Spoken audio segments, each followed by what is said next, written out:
March 3, 2021. In dreams, I saw a mother crying bitterly because her son longed to go to work in the system, after already being located where God wants her children to be, in the mountains.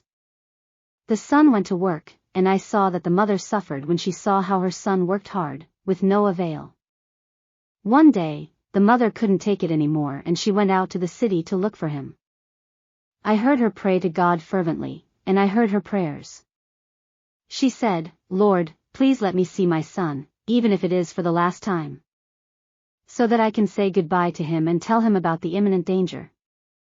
Allow, God, that when I speak to him, he can react and return with me." I saw her go looking, to see if she saw him. In the distance, she saw him at work, exhausted and very suffering. His face reflected a lot of fatigue and anguish. When she saw him, she was overjoyed and had a desire to hug him, but, with some fear, she waited until her son passed near her. As he came close to her, she called him, and her son ran into her arms. He was like a child, when he is lost and struggles to get back to his destination, but he doesn't know how. The mother told him, "Son, now you are safe in my arms." And I heard her ask, "How are you feeling?" I heard the son say, "Mom, I feel like nothing can happen to me now, thanks for coming to get me." I saw him leave the workplace, go down some stairs and go to a place, that the son referred to the mother, that he desired to go for the last time. It was a place where they were preparing for games, like field day for children. There were young adults that were getting ready, and they called families to join them in that place, to enjoy.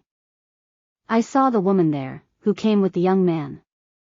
An older gentleman, who knew him, greeted him kindly and told them, "Come, take a seat here, near the playing area, with your son." So, I saw the lady locate herself there. Many entered this place, others delayed and other people were urged to arrive. When everything was ready, I saw that everyone was welcomed. And I heard them say, "We're not going to move these things here anymore, but we're going to go more towards the plain, because here we are very unbalanced and we have to be on the plain so that our big day of games can be calm and normal." Soon, a young man opened, next to the woman who entered with her son, a door, and I saw controls that were there. I heard an engine start and the whole place started moving down the road like a big platform over wheels. I saw that with each minute it was picking up more and more speed. I observed, at first, that everything was going well. The platform was sliding well on the street and in the curves, but then it looked shaky. I saw the woman say to the son, "We have to jump because this is going to crash at some point." While she was still talking to her son and was taking him by the hand to jump out of the place, I noticed that this huge place of games, that was trafficking down the mountain over wheels, reached the city.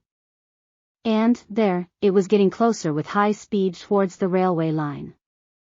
And I heard the horn of the railway, and the traffic stop alarms, indicative that the traffic had to be stopped before the crossing of the railway. I noticed that the young man who controlled this playground on wheels did not care about the directions, and he did not stop the march. I saw people who, looking at the panorama through the windows, were very frightened to see that they were getting closer at full speed the railway line, whose alarm alerted that this would soon pass through that place. Soon, I saw the train in the distance, and the young man from the rolling playground noticed it and exclaimed, "We will pass before it, don't worry." He accelerated the march and I saw how, in a hurry, the train was also coming.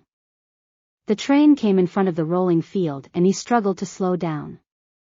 When the march went down a bit, I noticed that the woman and the son, and another young man, jumped into the void, and I lost sight of them. Immediately, the rolling playing field collided with the train and began to disintegrate from end to end, like when a piece of wood is entered into a shredder and only sawdust remains. There was no time for anyone to yell. All those who remained there were defragmented. Their bodies were searched for, and no one found them. Meanwhile, the train did not suffer, but only a few slight scratches, but none of it perished and it reached a safe harbor where I saw that those who got off it were calm, yes, but at the same time greatly astonished to see what had happened. These were with very little baggage, and I saw them enter the mountains with great speed. I then returned to the scene of the accident and heard a young man tell the lady and her son who jumped that I saw them alive, you were found unconscious under a large white cloak, on the side of the road. And you were without a scratch. And, the young man, was found lying on thick, dense grass. And, he didn't have any embedded glass of the kind that exploded in the accident. Something really protected you. He asked her, now, what will you do? The woman said, we are going quickly to the mountains because, now, in the plain nothing is safe. I saw her start off with her son, quickly. And, on the way, she found the young man who had jumped at the same time with them. He was badly beaten and limped. I saw the woman and the young man, who asked him, how did you survive? And he told them that when he saw them jump, he jumped also, but he took a few seconds to do so, and that was almost fatal to his life. He continued saying, if it hadn't been for a blanket that covered me, a blanket that he said he didn't know where it came from, but it covered him when he already felt like he was dying, and this blanket came to his aid and that's why he lived, said the young man. I saw that the three of them were on their way to the mountains, praising and glorifying God for his care in saving their lives and giving them another chance. At that moment, beloved, I woke up. I was meditating on all this when I was told, any delay at this time will be fatal.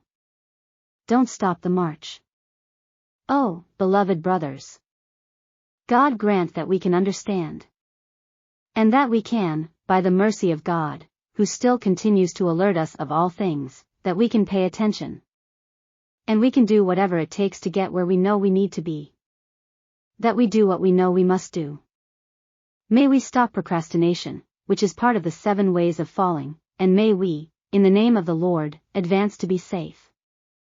Not by our own strength, but safe because, if we do the will of the Eternal, His blessing will rest on us. May the Lord bless us.